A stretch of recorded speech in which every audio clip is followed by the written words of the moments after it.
بله.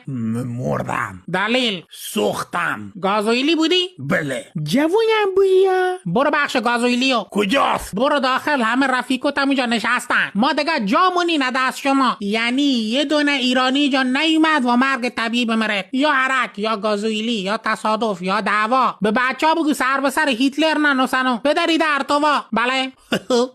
زهر مار. چتن مامونگو چتن. نه چتن. چتی. آکتی سره توری کشیدی که هنی نشه ایرانی.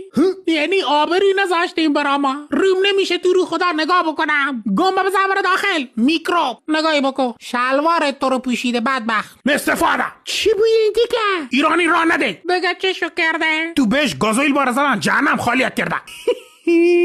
چه تو پیک مگه بابا؟